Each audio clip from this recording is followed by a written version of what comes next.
Hi, I'm Harold Hansen with Healing Free Dog School, username Healing Free. I have classes both in Eugene, Oregon and Corvallis, Oregon. On this video, I'm going to talk about the 3 meanings of the word no.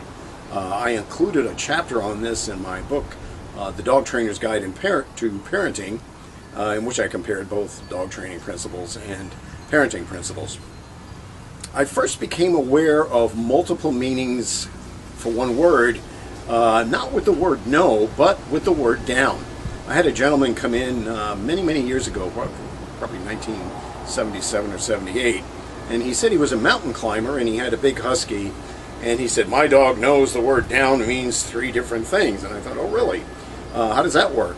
And so he explained one of the concepts meant lie down, which you can, and the second one meant get off of something. For example, people, if their dog is on their sofa, they'll say get down. And the third thing was directional, go down. And I thought, gee, if I were his dog and I were climbing the mountain with him and he told me down, what would I do? Would I jump off the mountain? Would I lie down? Or would I run back to the car? Kind of hard to tell if we're using the same word. So the way I found out about this word no was I had a couple of young women who were college students, and they had a German Shepherd, and their Shepherd had eaten their stereo speakers, and they were really angry. And so they said, well, we're going to get rid of the darn dog. And I said, well, come on over. They had just started class, and they came over and they got out of the car. And so I asked them, I said, will your dog eat the speakers if you're there? They said, no, of course not. I said, why not? I said, well, we tell her no.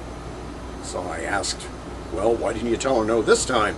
I said, well, we were at class. So I asked the 2 of them, I said, what does your dog think the word no means? And one of them said, don't do it, which it can mean. And the other one said, stop what you're doing, which it can also mean. But they are not the same concept. There's a real difference between don't rob the bank and stop robbing the bank when the police come and ask you to stop robbing the bank. So I came up with this idea that we want to think of 3 different concepts. The first one is never do it. Okay. The second one is stop what you're doing. I'll explain that one. And the other one is not now. So, and those are 3 separate ideas. So let's say we want the dog to learn the concept of never do it. Now we don't tell them never because, again, you're going to have to be there to tell them never, and if you're not there, they're going to not understand what's going on. So what you can do is you can use something like this. This is a little device. It's made by Doberman Security, and you can buy them in different hardware stores.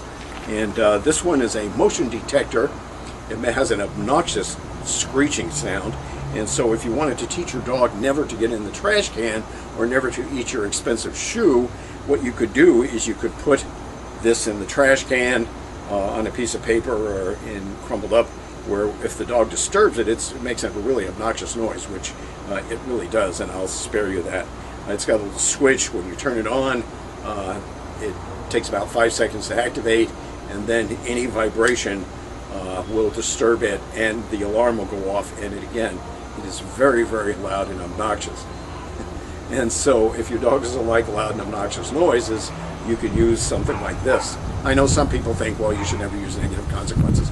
But realistically, dogs experience negative consequences because of their behavior. They get hit by cars, that's a negative consequence. They get put to sleep because they bit your neighbor's child. And so I think our job as trainers is, if the positive reinforcers don't work, we have to arrange negative reinforcers that are nicer than the real bad ones, which is, for example, getting hit by a car or getting put to sleep. Those are pretty negative consequences. So if you never want the dog to do it, don't say never. Think the concept never, but don't say never. Just arrange for a negative consequence to happen. Ideally, one that the dog is going to experience with whatever the dog is doing. For example, again, putting something in the trash can. If the dog is getting in the trash, the dog is going to think, well, you didn't do that, but hey, I get in the trash can and this thing makes this awful noise. The second concept is stop what you're doing. This one you want to think of as a faucet, where you tell the dog, yep, you can do this, now I want you to stop. For example, if you have two dogs and you tell them, go play, you're saying, okay, hey, have fun, you can run around, do whatever you want, and then let's say the phone rings, and you want them to kind of settle down. Then what you can do is you can tell them stop, or some other word that indicates you've been doing it for a while, I was happy you did it, no problem, but now I want you to stop. And so the whole idea of this one is you tell the dog stop after you've told the dog to do it. The third one concept is kind of think of it as not now. Let's suppose I'm your dog and I want to go out for a walk, and I run over and I grab my leash and I come running up to you and I'm wagging my tail, and you're busy, and you tell me something like not now. See, if you say no, I might think, gosh, I'm never going to be able to go for a walk. Or you say no, say, well, I wasn't really doing anything wrong that you wanted me to stop, so I don't understand what was going on. So I think if you think of the three different concepts, number one, never, number two, stop what you're doing, and number three, not now.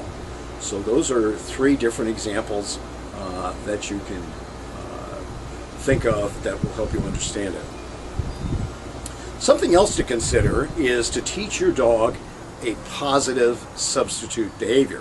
For example, instead of telling the dog no jumping, tell the dog sit. That way when the dog comes running over and says, hey, you're home, I'm happy to see you, and the dog thinks of jumping on you, instead of telling the dog no jumping, you can tell the dog to sit. Once you've trained your dog to sit reliably, your dog sits and gets petted for coming over and greeting you. So you have fun, the dog has fun, and you don't get your clothes all scratched and dirty. So these are just a few ideas that you can use. For example, instead of teaching the dog no running away, you teach the dog to come when you call. So we teach these positive substitute behaviors. Of course, we're making sure that the dog knows it and does it. Thanks for watching. I'm Harold Hansen with Healing Free Dog School, and this is my short video called The Three Meanings of the Word No. Again, I included this in the chapter called The Dog Trainer's Guide to Parenting, which again compares both parenting kids and helping dogs understand what we want.